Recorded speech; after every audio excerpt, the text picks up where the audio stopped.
নমস্কার বন্ধুরা, গঙ্গাসাগরের বনেদি রান্না ও পরিবেশ ইউটিউব চ্যানেলে আমি সবাইকে স্বাগত জানালাম। দেখুন বন্ধুরা, আজ আমি এক নতুন ধরনের রেসিপি নিয়ে হাজির হয়ে গেছি। লাউ পাতা আর চিংড়ি মাছ। লাউ পাতা কিছু আমার বাগান থেকে আমি কেটে এনেছি, কচি একবারে নরম লাউ পাতা, আর আমাদের পুকুরে ছোট ছোট চিংড়ি মাছ কিছুটা পরিমাণ ধরে নিয়েছি। এরই আজ আমি একটা রেসিপি করব আর সেটা সবার সাথে শেয়ার করব। আপনারা আমার সাথেই থাকুন, পাশেই থাকুন। আমার চ্যানেলকে সাবস্ক্রাইব করে গ্রামের নিত্য নতুন ভিডিও পাওয়ার জন্য আমার চ্যানেলটিকে অবশ্যই সাবস্ক্রাইব করবেন আর লাইক শেয়ার করতে একেবারেই ভুলবেন না। তো চলুন বন্ধুরা, আজকে রেসিপিটা তাহলে শুরু করা যাক। চিংড়ি মাছটা কেটে নেব, লাউ পাতাটা রেডি করে নেব, তারপর রেসিপিটা শুরু করব। ভিডিওটা স্কিপ না করে পুরোটা দেখার অনুরোধ থাকলো। বন্ধুরা, কতগুলো আমার ভাজা হয়ে গেছে, আর কড়াইতে আমি তিলটা তুলে দিয়েছি। এই দেখুন, ভেতর থেকে একটুও বেরিয়ে যাচ্ছে না, পুরো পুরটাই ভেতরে রয়েছে। ভীষণ মুচমুচে হয়, খেতে ভীষণ ভালো লাগে। বন্ধুরা, এইভাবে ট্রাই করে দেখবেন আর আমাকে কমেন্ট করে জানাবেন কেমন লেগেছে রেসিপিটা। নমস্কার বন্ধুরা, গঙ্গাসাগরের বনেদি রান্না ও পরিবেশ ইউটিউব চ্যানেলে আমি সবাইকে স্বাগত জানালাম। দেখুন বন্ধুরা, আজ বসে গেছি একেবারে একটা ইউনিক ধরনের রেসিপি নিয়ে। আপনারা তো সবাই লাউ পাতার বিভিন্ন রেসিপি করে খান, আমরাও খাই। আজ আমি এক নতুন ধরনের নিয়ে বসে গেছি সবার সাথে শেয়ার করব বলে। এই দেখুন, ফ্রেশ লাউ পাতা আমি অনেকটা পরিমাণে ধুয়ে জল ঝরিয়ে নিয়েছি। এই দেখুন, একেবারে ফ্রেশ টাটকা। এই রেসিপিটা টাটকা লাউ পাতাতেই ভালো হয়। আপনারা চেষ্টা করবেন সবসময় টাটকা লাউ পাতাটা সংগ্রহ করার। তো আমি কিছুটা পরিমাণ পাতা জল ঝরিয়ে রেখেছি অনেক আগে থেকে। আর এই দেখুন, আমি কিছুটা পরিমাণ কুচো চিংড়িকে ভালো করে খোসা ছাড়িয়ে নিয়েছি। আর দুটো কাঁচা লঙ্কা ছোট ছোট করে কেটে নিয়েছি। অনেকটা পরিমাণ পেঁয়াজ নিয়েছি। এই রেসিপিটা করতে গেলে পেঁয়াজের পরিমাণ একটু বেশি হলে ভালো হয়। আর একটা ছোট টমেটো আমি একেবারে ছোট ছোট করে কেটে নিয়েছি। ছোট ছোট করে কেটে নিয়েছি। একটা মাঝারি সাইজের টমেটো নিয়েছি। আর 1 চামচ নিয়েছি আমি রসুন বাটা, 2 চামচ নিয়েছি আদা বাটা।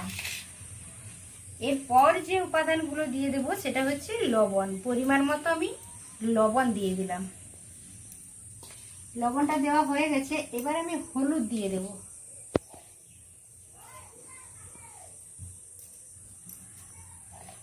হলুদটা দিয়ে দিলাম। লঙ্কার পরিমাণটা আপনাদের নিজেদের পছন্দে, বেশি খেতে চাইলে বেশি নেবেন আর কম খেতে চাইলে কম নেবেন। আমি মোটামুটি ছোট একটা চামচের 1 চামচ নিলাম প্লেন লাল লঙ্কার গুঁড়ো। 1 চামচ নিয়ে নিলাম জিরে গুঁড়ো।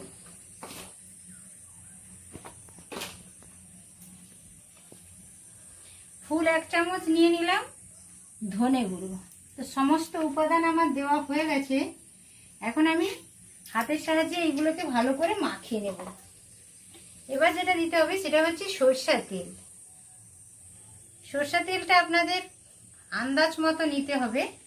কতটা পরিমাণ মাছ, পেঁয়াজ সমস্ত কিছু মাখাচ্ছেন তার উপরে হিসেব করে সরষের তেলটা নিতে হবে।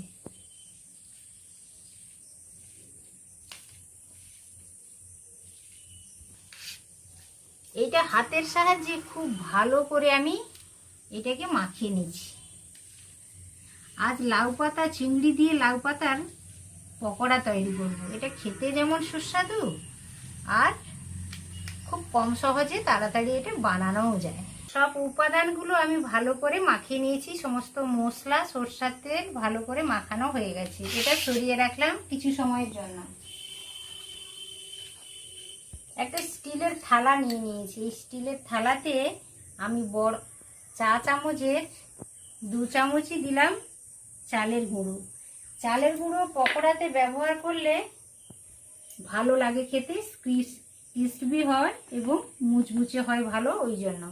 তো বেসনটা আমি 1 চামচই নিলাম, 2 চামচ নিলাম, দরকার হলে নেব। বেসনটা আমি বেশি ব্যবহার করব না, তাহলে শুধু বেসনই লাগবে, চিংড়ি মাছের টেস্ট বা পাতার টেস্টটা আসবে না। ওই জন্য আমি অল্পই নিয়েছি, জাস্ট বাঁধনির জন্য। চালের গুঁড়ো আর বেসনটা আমি চামচের সাহায্যে একটু মিশিয়ে নিলাম।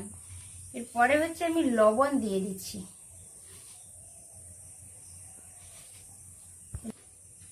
অল্প 1 চিমটে আমি হলুদ গুঁড়ো দিয়ে দিলাম। একেবারে 1 চিমটে আমি লাল লঙ্কার গুঁড়ো দিলাম। ভালো করে মিশিয়ে নিচ্ছি। এরপরের স্টেপ হচ্ছে আমি অল্প অল্প জল দিয়ে বেসনটা ফেটিয়ে নেব, কিন্তু পাতলা করব না, একেবারে বেসনের ব্যাটারটা মোটাই থাকবে। একটা চা চামচের সাহায্যে ভালো করে বেসনটা ফেটিয়ে নিলাম। এই দেখুন, এইভাবে ঘনত্বের আমি ব্যাটারটা বানিয়ে নিয়েছি। তো আমি তো অনেকটা পরিমাণ পাতা নিয়ে নিয়েছি, জানি না কতটা লাগবে, পরে বোঝা যাবে। এইভাবে একটা মোটা ব্যাটার তৈরি করে নিতে হবে।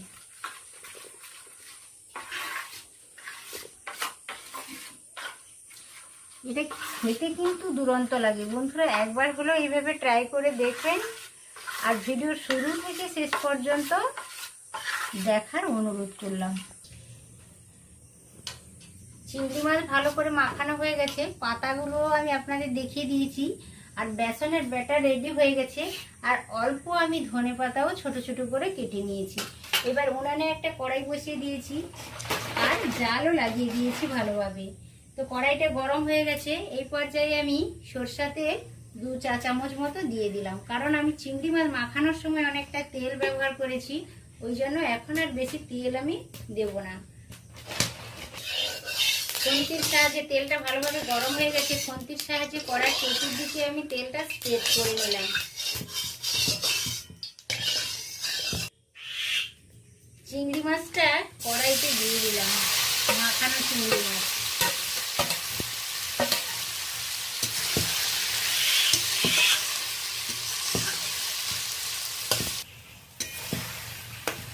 দেখুন, চিংড়ি মাছের মিশ্রণটাকে ভালো করে নেড়ে নিচ্ছি, একটা চিটচিট ভাব আসা পর্যন্ত ভালো। দেখুন বন্ধুরা, আমি ধনে পাতাটা এবার দিয়ে দিলাম। ধনে পাতাটা দেওয়ার পরে আমি বেশি নাড়ানাড়ি করব না, হালকা হাতে একবার নেড়ে নেব, তাহলে ধনে পাতার স্মেলটা ভালোভাবে থাকবে। ওই জন্য ধনে পাতাটা আমি পরেই দিলাম। ধনে পাতাটা দিয়ে একবার জাস্ট নেড়ে নিলাম। ধনে পাতাটা কাঁচা কাঁচাই থাকবে, কাঁচা কাঁচাতেই বেশি ভালো লাগে খেতে।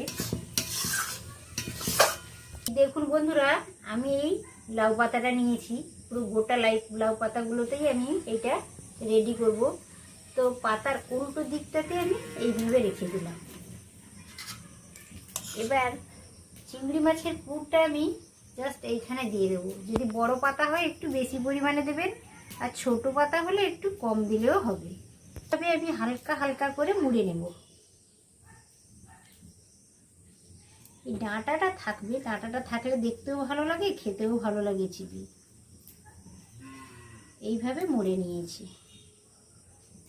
এবার এইটা এইভাবে আমি মুড়ে নেব, একটু মুড়ে দিলাম। এটা তবে তো আমি মুড়ে নিয়েছি।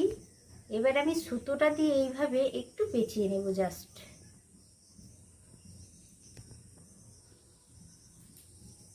পুরটা বেরিয়ে যায়।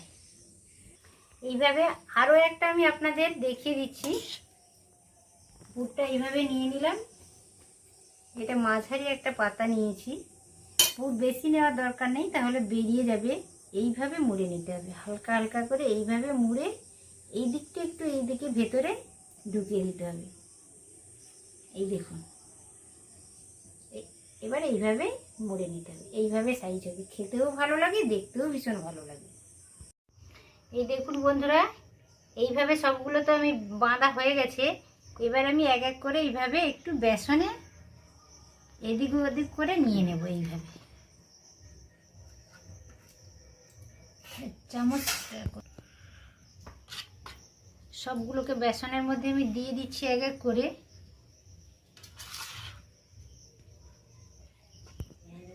এতে আমি কিছুটা রিফাইন অয়েল দিয়ে দিয়েছি। দেখুন, এক এক করে আমি ছেড়ে দিচ্ছি।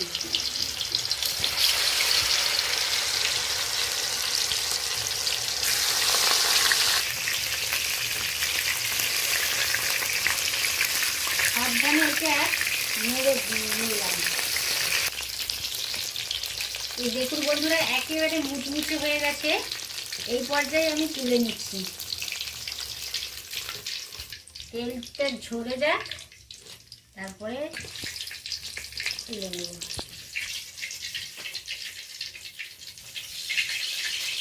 একবার আমি কড়াইতে 3টে তুলে দিয়েছিলাম বন্ধুরা। এই দেখুন 3টাই হয়ে গেছে। এর পরের বারও আমি 3টাই তুলে দেব।